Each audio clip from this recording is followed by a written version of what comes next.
something. So I removed everything that I thought was like not quite as good. I just went through and, you know, tried to remove as much as I could to really make the ones that I felt were good more conspicuous in a way, or more, I don't know. Anyway, I did that, and so getting it down to that number, then I thought, why should it be every day? Why should it be every day? Why not have, like, as he, particularly in the second half of the book, as he kind of starts to seem to fall apart more, why not have him missing 2 or 3 days? You know, that's more realistic. That was my scheme. How inundated in the academy, or by how sort of corrupted, or how immersed in the academy were you when you're writing this? Or did you have a teaching job? Or? No, no, I don't think so. I think I was working at the Quick Trip, which is a convenience store in the Midwest. I was living in Wisconsin, and yeah, I just worked at Quick Trip, and then I started delivering pizzas instead. And For the hut? no, for a place called Rocky Rococo's. So no, I mean, I was sort of blissfully apart from the academic world.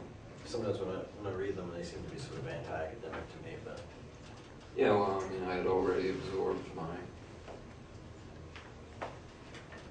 my graduate experience by that time. So Julia? 2 minority acts, and the third one is, how did you want the reader to feel about your character? Like, did you want, the character, did you want the reader to pity him for being alone, having no one else to listen to, for writing like comments, or like of him as unstable? Like, what kind of like feeling did you want the reader to have about it?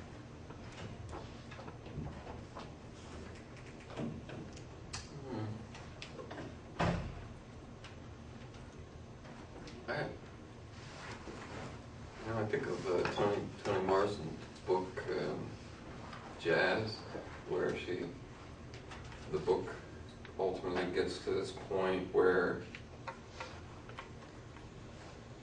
like, the narrator of that book seems to be one of the characters in the book, and like she talks like, I know that woman, and then by the time you're getting toward the end of the book, she's making all these confessions like, no, that's not right, I didn't get it right, or I don't understand these people, I just can't get this right, or, you know, and then finally the book closes with her saying, sort of confessing the reason for her being a writer at all, creating characters at all. And what she confesses to is basically that she wants to be loved, which is to say, she wants you, who are sitting there holding her book with your fingers in her book, and, you know, your face right above her words, that she wants to be close to you. And it's really a remarkable kind of, the best, and I think a really kind of disarming confession. Like, most writers won't admit that. Like, I write because I want to be loved. I want people to be close to me and look at me, or feel my presence, and to be in that close connection to. And I really feel that any writing that anyone does is probably that.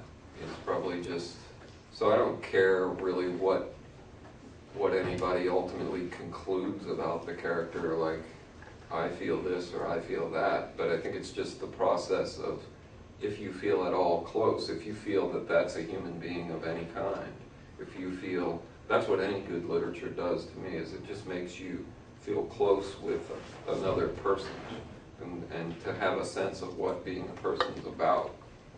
And to have a sense of being embroiled in the difficulties of personhood, of maintaining personhood.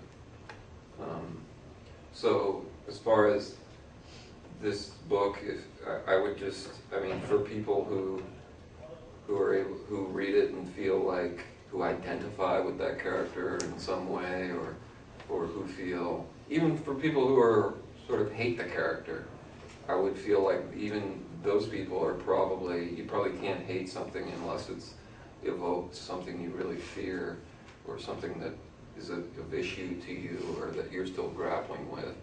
I guess the only thing I would not want is for just boredom, or just like, so. Okay. You are.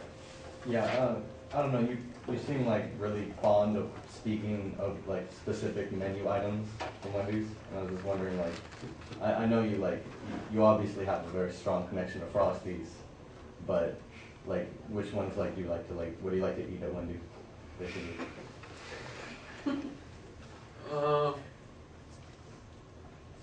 You know, I answer that in the inverse first.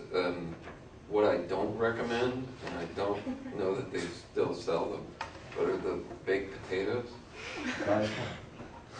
They're just terrible. They're dry. They're like, they are really bad. They're not. I'm amazed that they continue to sell them. When I was a kid, the chili baked potato was good. They just loaded it up with chili. Well, maybe that would, you know, solve the dryness Yeah. problem. It's like,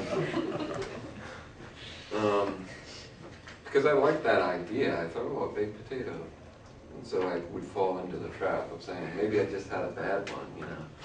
You get it again. They're all bad. But what do I like? I mean, cheeseburger, mustard, with mustard only, is what I always eat at any fast food restaurant. You know, what else is there? Fries. The fries are okay at Wendy's, I guess. I guess I was thinking like Wendy's is sort of this like fast food restaurant that puts on like this pretense of like culture and stuff, and like you go in there and it does have like these like cultural items all around. It feels more homey. I was just wondering if there was anything in particular. Yeah, well, they used to have they don't have a salad bar anymore, I don't think, right? No, I don't think so. Yeah, that used to be. I don't eat salad, so I wouldn't know about that. But what was the? Oh, they have the square burgers, which was a big deal when I was a kid because nobody else did. But they also, their burgers kind of, you'd have more bone flecks in them, so you could get a little piece of bone occasionally. I didn't like that particularly. Does that still happen? Maybe they've changed that. Less bone in every burger.